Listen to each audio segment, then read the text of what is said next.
Hello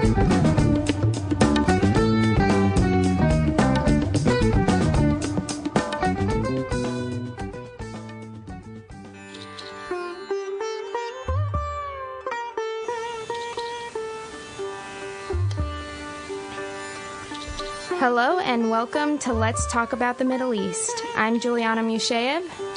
I'm Andy Blanche, and John Dickman is also here today helping us out. On this show, we talk about the Middle East, its culture, politics, religion, history, just about anything that captures the complexity of the region. We hope to promote open and honest discussion about the conflict in Israel and Palestine. And we try to humanize the conflict by getting to know people who have a stake in the issues.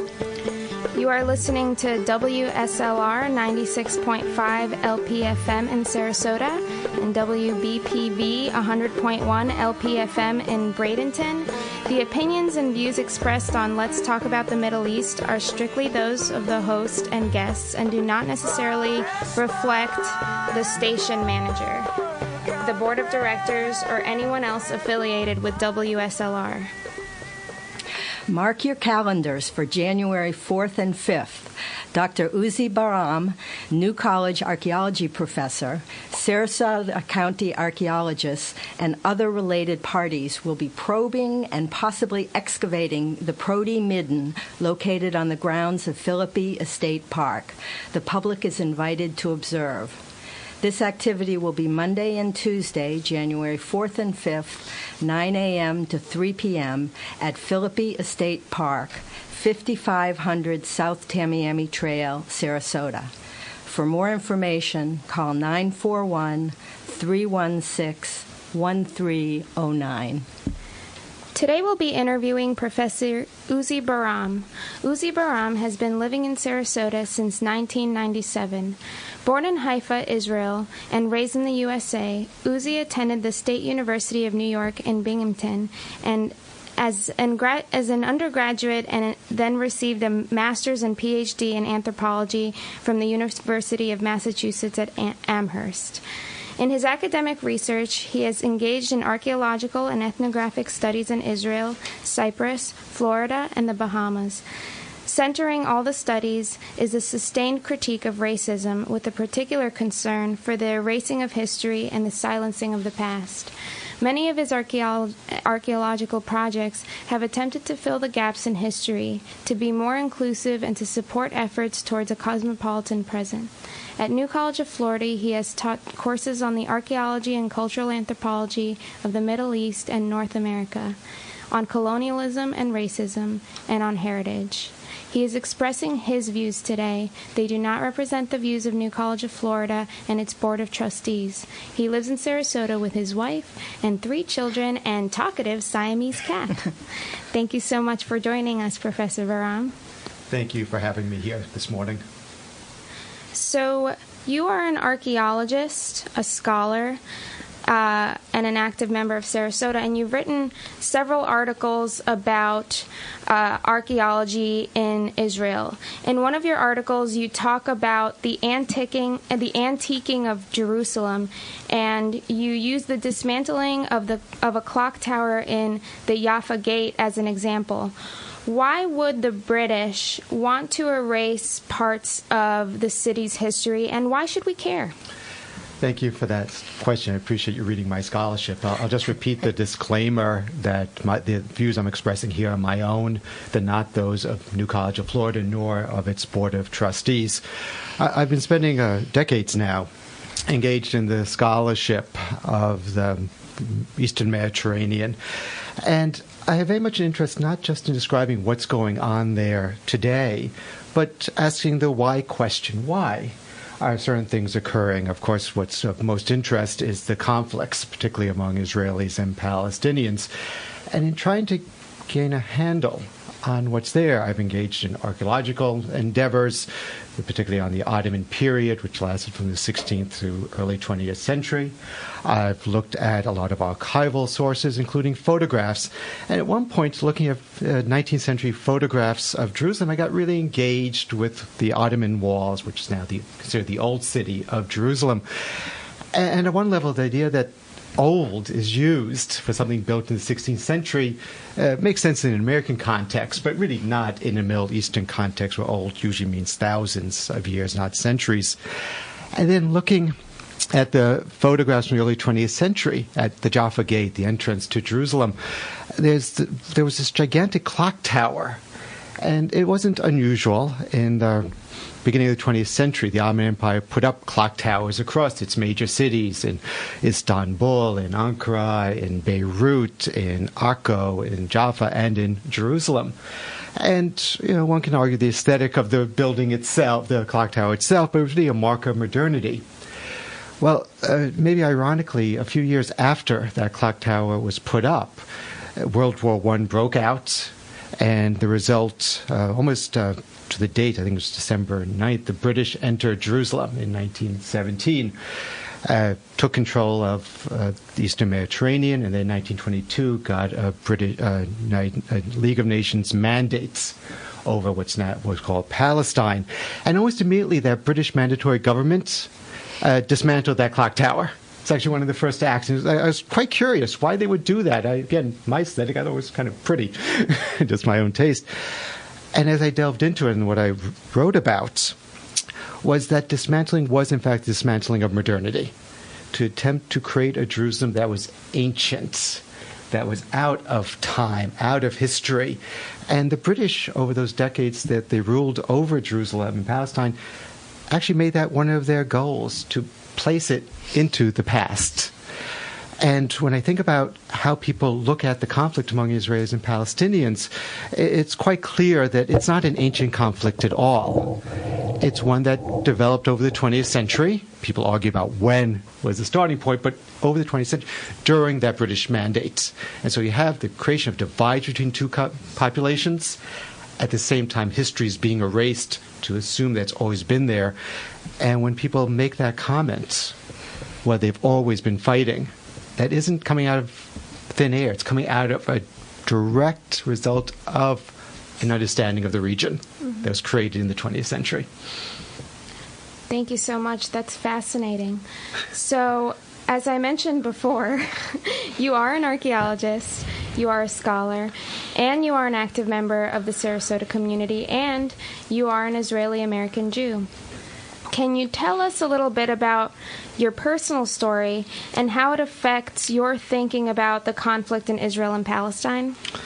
I think to a great extent, as you mentioned when you gave my bio, I was born in Israel, in Haifa, which is one of the coastal cities, and I think a particularly pretty one that's quite famous for its Baha'i temple and its hanging gardens. I love the Baha'i temple. You've been? Oh, I love it. It's amazing. Tell us why. No, I can't. When I went studying abroad, that's one of my favorite places that I went to in Haifa. It's beautiful. I think there's a part that one should always keep in mind, right? The state of Israel is very much the Jewish state. But when you think of Haifa, which is the third largest city, you don't see a big synagogue, you don't see a big Star of David, you see the Baha'i Temple, which is obviously a different religion. And I think that's a part of just understanding some of the complexities that are there within Israel.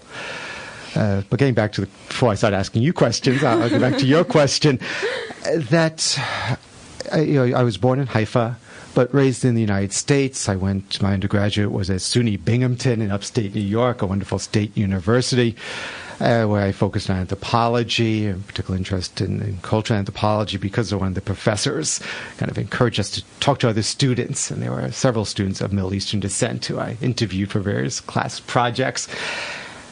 But my initial attempts in graduate school for research were focused on the Northeast U.S., It was only after some success in the archaeology of the recent past that I was encouraged to go to Israel, engage in the study of the Ottoman Empire.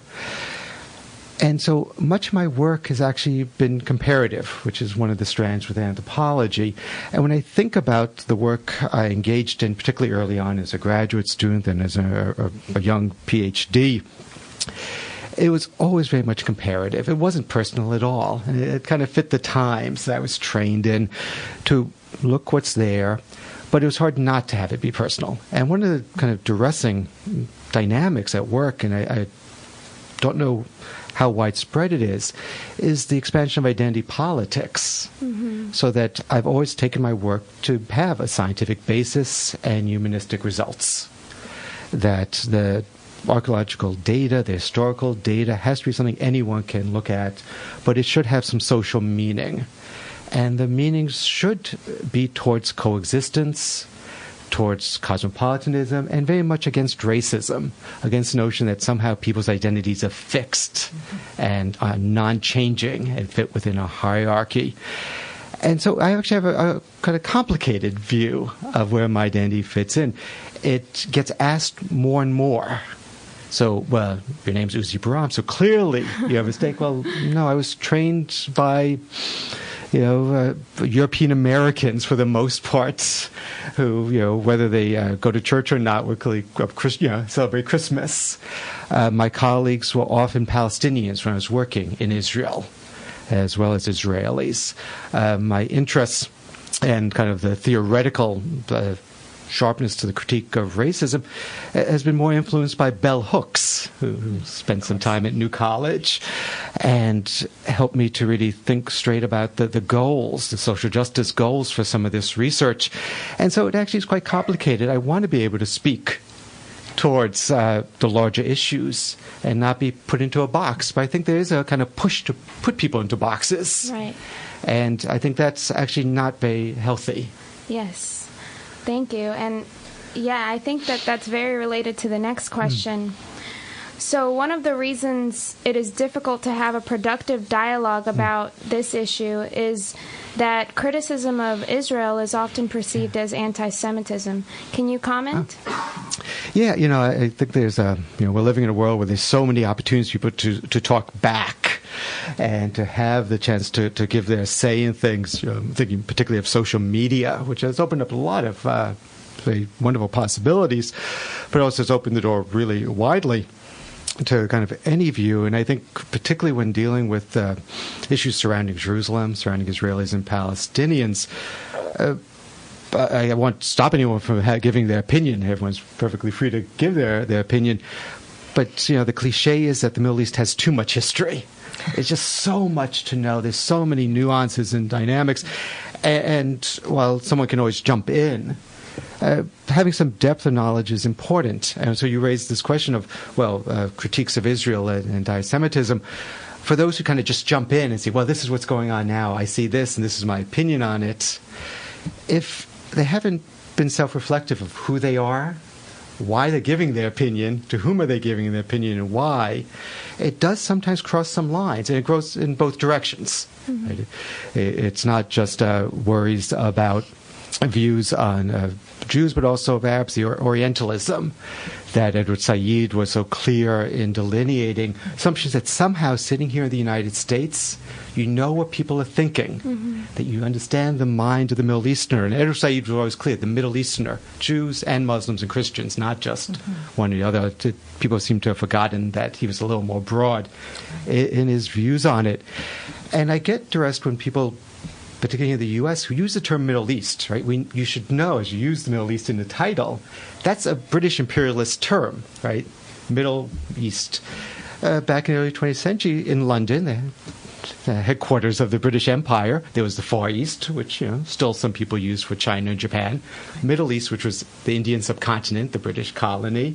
And the Near East was kind of Greece, Turkey, the Levant, Eastern Mediterranean, Egypt. Somehow in the mid-20th century, Near East disappeared and Middle East shifted to the Near East. No one quite has ever explained that. I've looked at the scholarship. India just became India and Middle East became this region. But that, even the terminology, is very much focused on a London view, an imperialist view. And I raise all that because those are some of the nuances, those power relationships.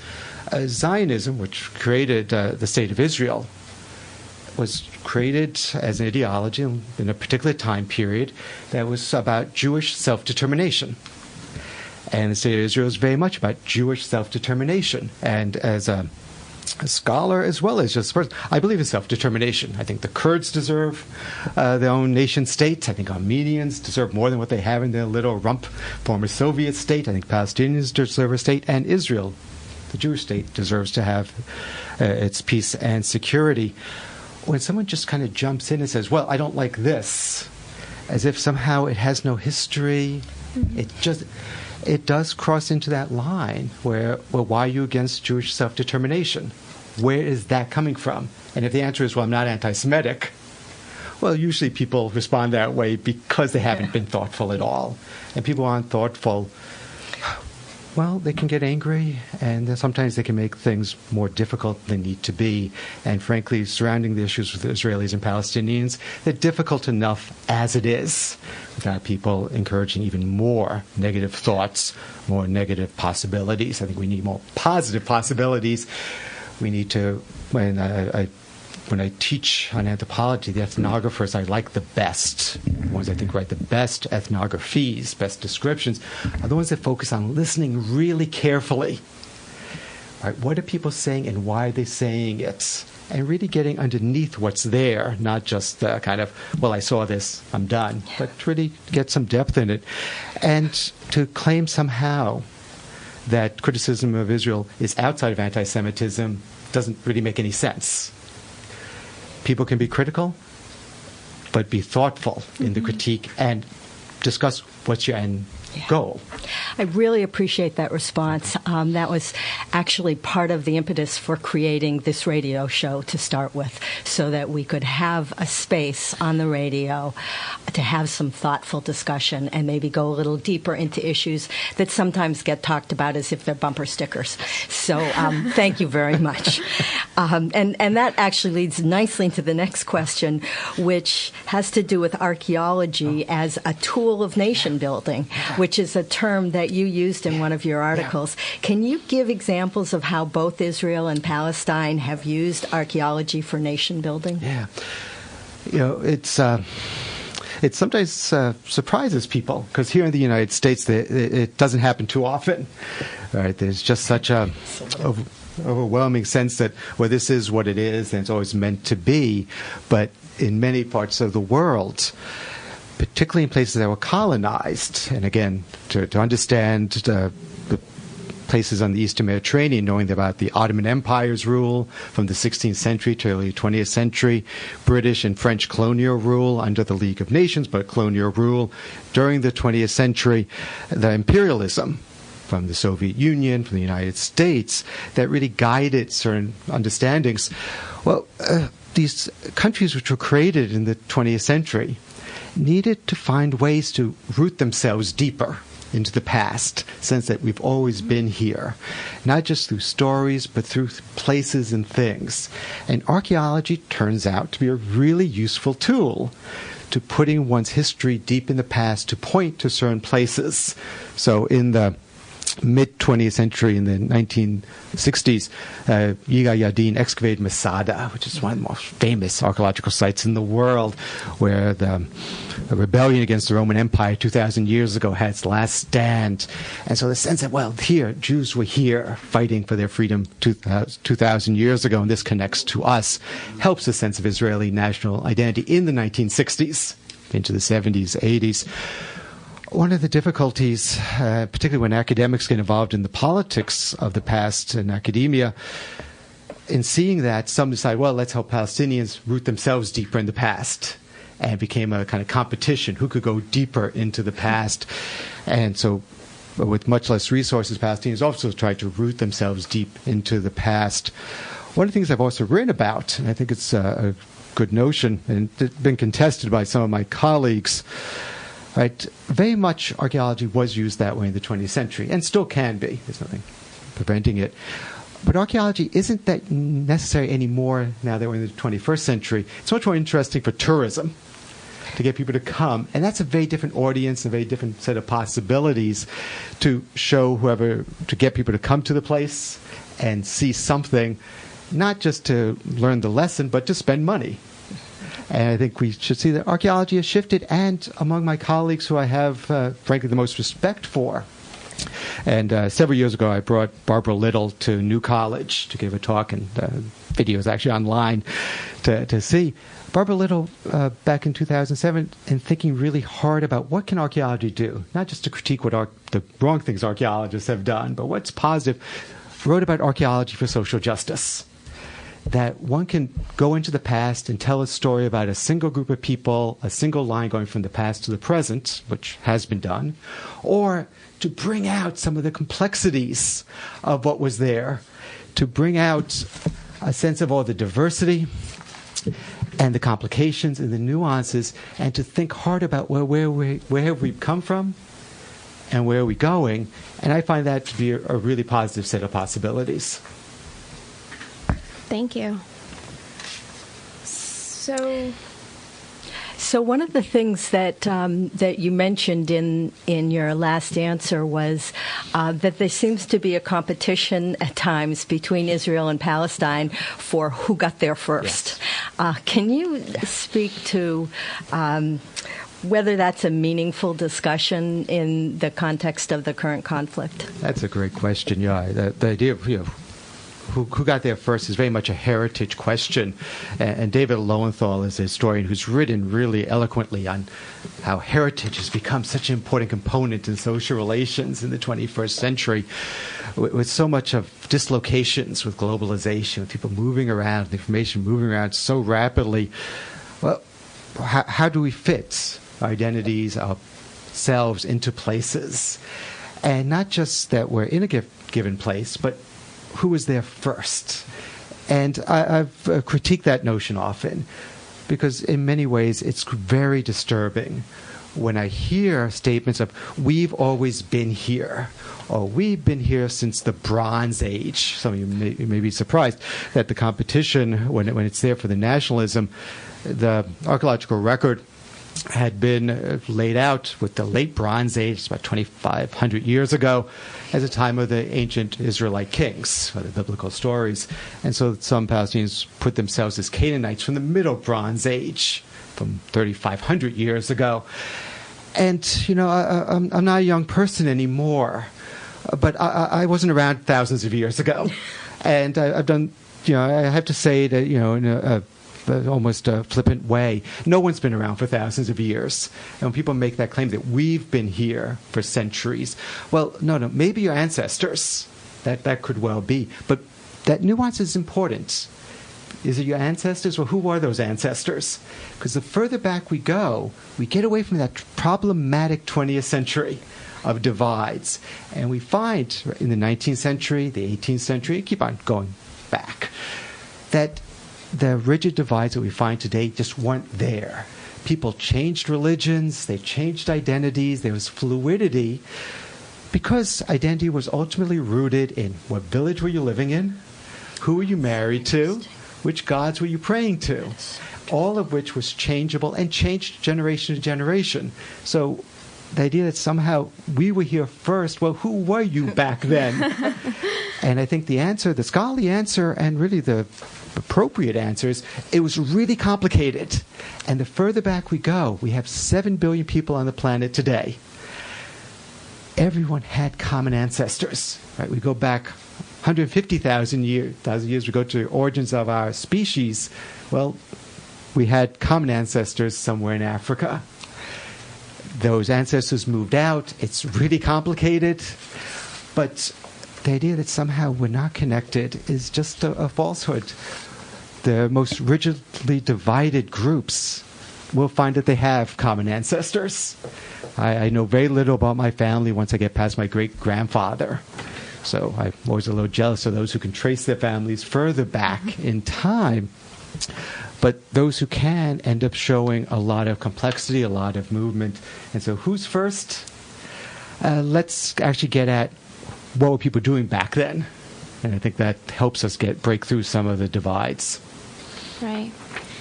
So to shift gears a little bit to what's happening right now, recently the American Anthropological Association endorsed a resolution to boycott Israeli academic institutions in support of the BDS, or Boycott, Divestment and Sanctions movement.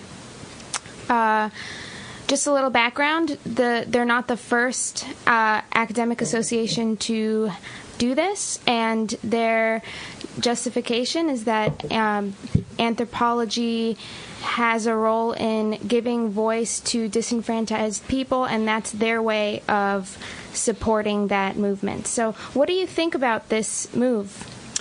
Yeah, that's I'm a member of the American Anthropological Association, and I wasn't able to go to their conference in Denver a couple of weeks ago. It's frankly very expensive to be a member of the organization, expensive to register for the conference. I didn't want to take time away from my other obligations at the college to go from Wednesday to Sunday to be there. And it was quite distressing to see this. There were two resolutions on the floor for their business meeting on Friday night. One was for increased dialogue among Israelis and Palestinians, which was voted down, which is really kind of disappointing. The other was to put forward to the membership to engage in boycott and divestment and sanctions. And there's kind of several layers here that are disconcerting. One, it's a resolution that really is almost meaningless. It's just... They tried to do kind of a nuance, not to boycott Israelis, but Israeli institutions. I'm not sure what that means in any way, because institutions are institutions, and I'm not sure what happens there if you boycott an institution. I disagree. I'm kind of would look forward to being involved in more institutions, not less. Second is the notion of boycotting. It's hard to give voice if you're not listening to some people. And so this is very much a decision by the leadership that will listen to some voices, not others. And I'm quite troubled by that picking and choosing notion. And third, I'm not sure what the goal is. And because boycotts don't usually lead to positive notions. And for many Israelis and many Jews, it seems like there's an echo here, again, knowing a sense of history, focusing on just one place, putting all the attention on one place, and in fact encouraging seeing the conflict in the Middle East not as U.S. military bombing runs in Syria and Russian bombing runs in Syria and all sorts of terrible events in Syria, Iraq, Yemen, the violence in Egypt, Tunisia, the divide in Cyprus, the repression in Turkey, to make the Israeli-Palestinian conflict the conflict. And the trouble is, there's always going to be people who say, yes, that is true. Mm-hmm. And in fact, encouraging those voices of division among Israelis and Palestinians, rewarding them for being divisive, rather than rewarding, in the sense of giving platforms and encouraging those who seek coexistence. Mm-hmm. My goal would be more dialogue, more coexistence. And I've always been proud, and again, although these are my views and not that of New College of Florida, I'm proud that New College of Florida has Daughters for Life, that an organization that brings people from the Middle East, from Gaza, Jerusalem, Syria, Jordan, Egypt, to Sarasota to study at the Liberal Arts College so that they see the world in a different way, so they get to interact with different people in the hope that there can be peace. And the organization is very much focused on a simple phrase, I will not hate. And I really prefer that sort of avenue. The dynamics among Israelis and Palestinians are terribly frustrating. People express that all the time, like, why does this not resolve itself? But I don't believe in giving in to frustration. I believe in giving in to dialogue, coexistence. And it saddens me the American Anthropological Association has moved in a very different direction and is seeking to encourage divides rather than seeking to open dialogue. Thank you. So, as well as your role as an academic, you are active in the local community. Do you have any thoughts about the most effective way in Sarasota County that people like me and people who live here can affect positive change to fight for peace and justice? Yeah, that's of course what we always want to be seeking. At least I hope so. At least your audience, right? Peace and coexistence. And I think one of the things that can happen. Hopefully, some of my remarks have guided my remarks, is to learn a little more about that history, to use the many resources that are available, to have a broad sense of who are these people that we refer to as Israelis and Palestinians. Why do they identify as such? what are some of the issues involved, what are some of the long histories for the Eastern Mediterranean, for the region, and after doing all that work to engage some of the scholarship, to talk to some of the people who have personal experiences, then find that positive avenue for change.